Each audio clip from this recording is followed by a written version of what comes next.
زیست کے رنگ پھول جو مرجھا گئے۔ جون کا مہینہ تھا۔ گرمی کی شدت انتہا پر تھی۔ درجہ حرارت 43 ڈگری سینٹی گریڈ تک پہنچ گئی تھی۔ لوگ گرمی کے سبب گھر کے ہو کر رہ گئے تھے۔ پھر دفتروں میں بیٹھے تھے۔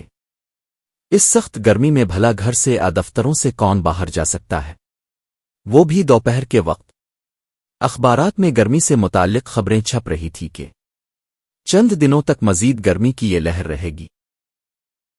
ڈاکٹروں نے عوام کو مشورہ دیا کہ وہ دھوپ میں ننگے سر نہ نکلا کرے، کوئی کپڑا وغیرہ سر پر رکھا کریں، پانی زیادہ پیا کریں تاکہ جسم میں پانی کی کمی نہ رہے۔ گرمی کی شدت نے لوگوں کو پریشان کر دیا تھا۔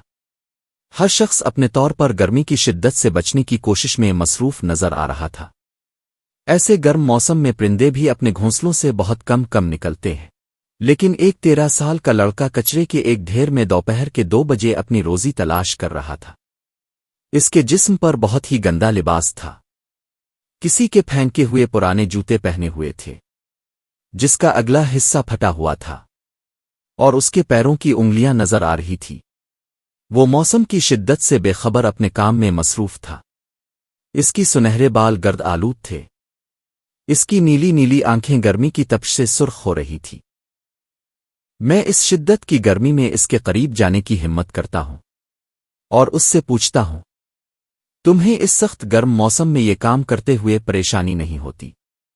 وہ میرے سوال پر اچانک سر اٹھا کر میری طرف دیکھتا ہے اور کہتا ہے کہ گرمی تو بہت ہے، لیکن مجھے اپنی ماں اور 3 بہنوں کے لیے روزی بھی تو تلاش کرنی ہے۔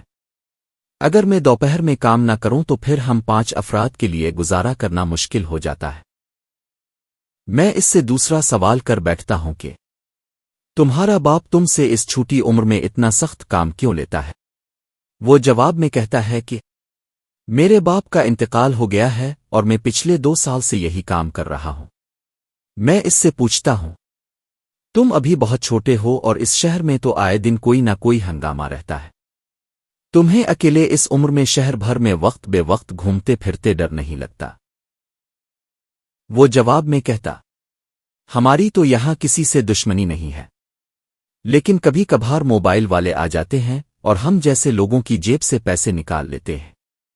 جس دن تمہارے پاس پیسے نہیں ہوتے ہیں تو پھر کیا کرتے ہو؟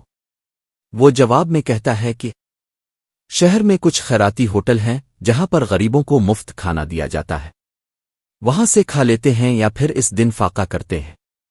میں اس سے پوچھتا ہوں کہ تم اس کم عمری میں ایک پورے گھر کا بوجھ اٹھائے ہوئے ہو۔ بہت سے لوگ تو مختلف بہانوں سے بھیک مانگتے ہیں۔ جواب میں یہ 13 سالہ لڑکا کہتا ہے کہ میری ماں کہتی ہے کہ بھیک مت مانگا کرو، بھیک مانگنے سے گناہ ملتا ہے، بھیک کا پیسہ حرام ہوتا ہے۔ ابھی میری باتیں اس بچے سے ہو رہی تھی کہ اتنے میں چند اور بچے وہاں پہنچ گئے، جس میں بہت چھوٹی عمروں کے بچے بھی تھے۔ یہ سارے بچے وہاں سے آگے نکل گئے اور میں دیر تک سوچتا رہا کہ یہ بچے حالات سے بے خبر ہسپتالوں کے کچرا کنڈیوں سے بھی ایسی چیزیں اٹھاتے ہیں جو انسانی صحت کے لیے انتہائی مضر ہے، اور کسی بھی قسم کی خطرناک بیماری ان جیسے بچوں کو لاحق ہو سکتی ہے۔